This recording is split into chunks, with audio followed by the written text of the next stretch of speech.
Hello everyone, today our topic is enthalpy function.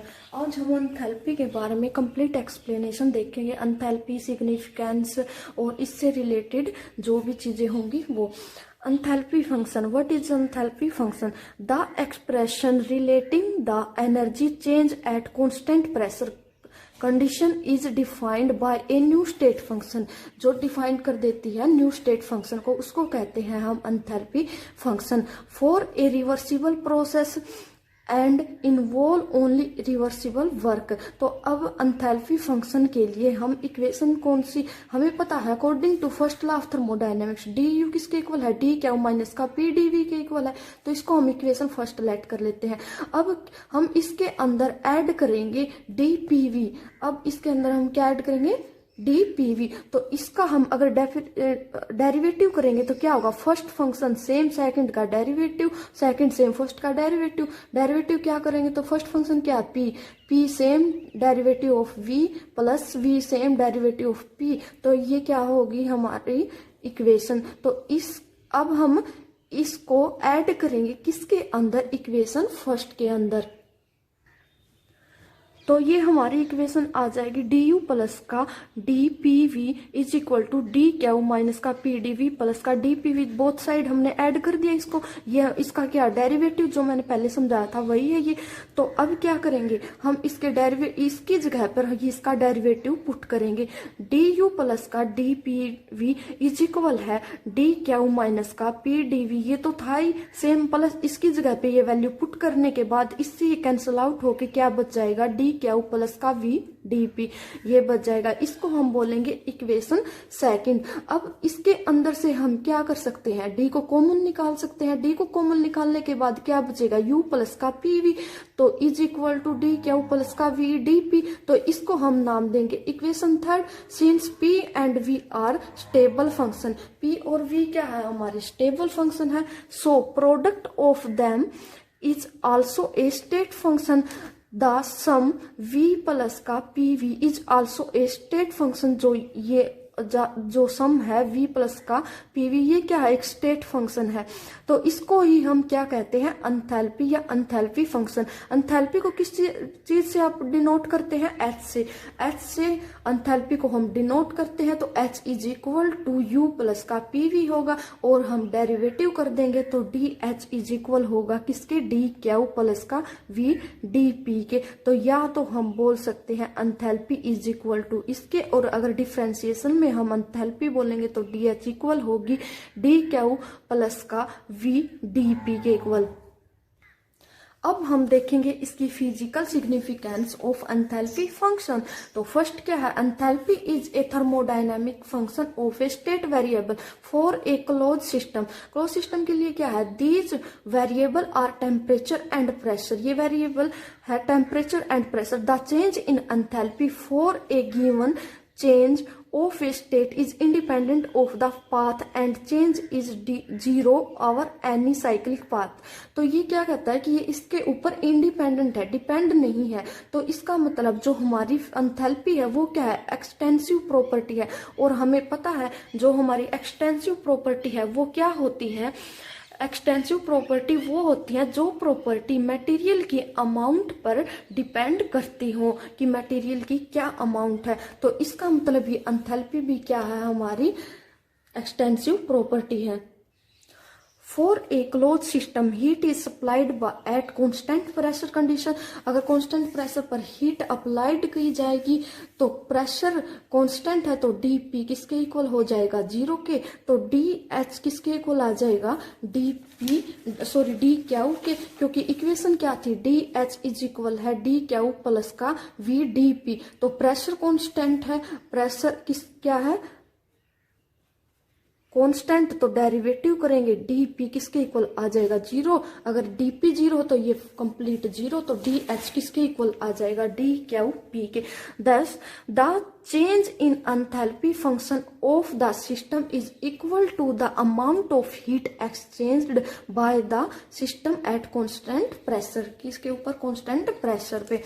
तो next हम करेंगे इसके कुछ पॉइंट्स, जैसे heat capacity in term of enthalpy. जो हमारी हीट कैपेसिटी है एंथैल्पी की टर्म में क्या है वो डेरिवेशन देखेंगे। Now let's get started.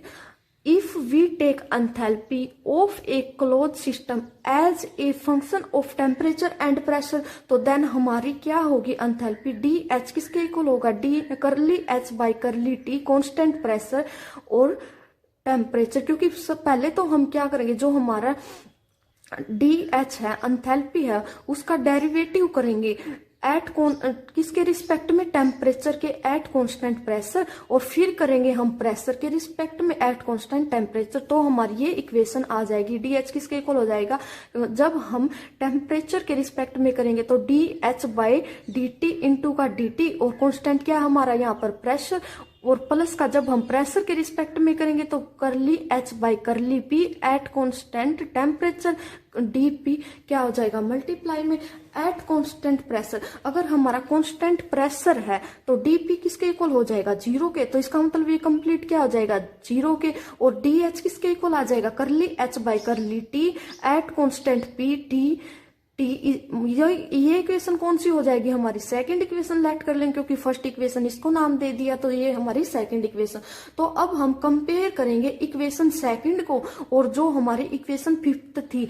कौन सी थी फिफ्थ इक्वेशन? ये डी एच इक्वल है डी क्यू पी। तो अब हम इनको कंपेयर करेंगे तो क्या इक्वेशन आएगी? डी एच इक्वल है D Q P is equal आ जाएगा करली एच बाई करली T at constant P D T.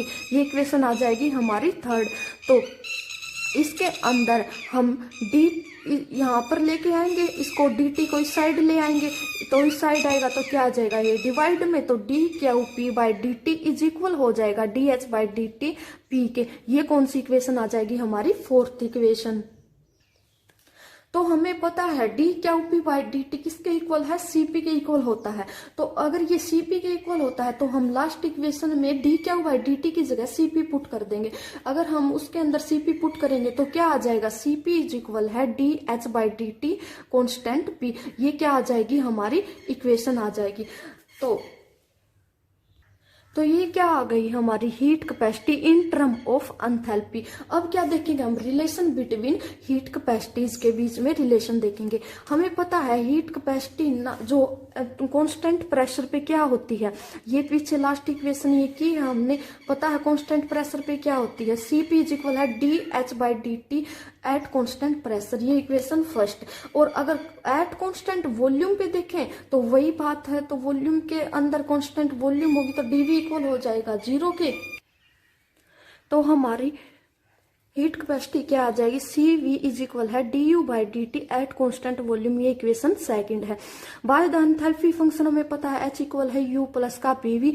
तो उसको फॉलो करते हुए हम 3 रिलेशन लिखेंगे। जैसे D H by D T P is equal हो जाएगा D U by D T we. कब? जब कॉन्स्टेंट वॉल्यूम लेके चलेंगे तो प्लस का पी प्लस का curly U by curly V at constant temperature.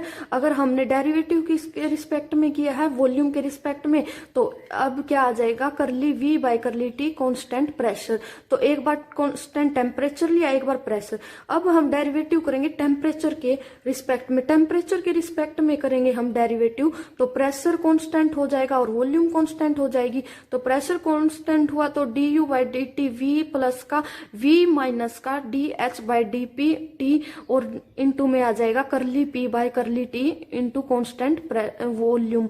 तो नेक्स्ट हम देखेंगे रिलेशन इज इक्वल हो जाएगा हमारा D U by D T constant V plus का ब्रैकेट में वी प्लस का करली एच बाई करली T constant pressure, curly T by curly P constant H. तो ये क्या है? ये हमने जो ये इक्वेशन गिवन है वही सेम लिखी है, बस क्या किया, जो हमारा करली एच बाई करली पी था उसके पास में यहाँ पर हमने करली टी से मल्टीप्लाई कर दिया और करली टी से हमने डिवाइड कर दिया। अगर यहाँ पर करली टी से डिवाइड किया तो हमने इसके नीचे अलग सेपरेट करके लिख दिया, और करली टी से मल्टीप्लाई किया तो हमने वहां पर सेपरेट करके लिख दिया, क्योंकि इन दोनों को कैंसिल करने के बाद यही सेम बचेगा हमारा। तो इनटू में क्या आ गया? करली P by curly T volume.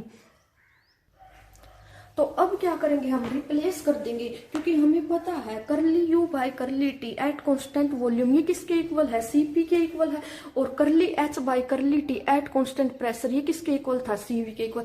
तो हम क्या करेंगे, जो हमने इक्वेशन ली थी, 3 इक्वेशन अभी अभी फाइंड आउट की थी, उन तीनों इक्वेशन के अंदर सीपी इक्वल है सीवी, जो वहां पर इसकी जगह हम सीपी पुट कर देंगे और इसकी जगह हम सीवी पुट कर देंगे। जैसे ये हमारी इक्वेशन थी, इसकी जगह हम क्या पुट कर देंगे, सीपी, इसकी जगह सीवी, इनमें भी सेम ऐसे पुट कर देंगे। और तीनों इक्वेशंस में पुट करने के बाद हमारी इक्वेशन क्या आती है, फर्स्ट इक्वेशन होती है उसमें पुट करेंगे तो हम सीपी इज इक्वल है सीवी, दिस इक्वेशन आएगी हमारी, और सेकंड में पुट करेंगे तो हमारी ये इक्वेशन आएगी, और थर्ड के अंदर पुट करेंगे तो हमारी ये इक्वेशन आएगी। तो ये क्या था, रिलेशन बिटवीन हीट कैपेसिटीज। तो आज हमने टॉपिक किया है enthalpy function, significance of enthalpy function, और हीट कैपेसिटी को देखा है एंथैल्पी की टर्म में, और रिलेशन देखा है बिटवीन किसके अंदर, हीट कैपेसिटीज के अंदर। अगर आपको मेरी वीडियो अच्छी लगी हो तो लाइक करना, अगर आपको इसकी पीडीएफ चाहिए हो तो मेरे टेलीग्राम लिंक को ज्वाइन करना, वहां से आपको कंप्लीट पीडीएफ मिल जाएगी। और ये एमएससी के लिए तो बहुत ज्यादा हेल्पफुल है, बीएससी के लिए भी है, और वैसे भी किसी भी एग्जाम के लिए हमें एंथैल्पी का पता होना चाहिए कि क्या है एंथैल्पी, इसके फार्मूलाज भी बहुत इंपॉर्टेंट है। तो thank you so much for watching my video.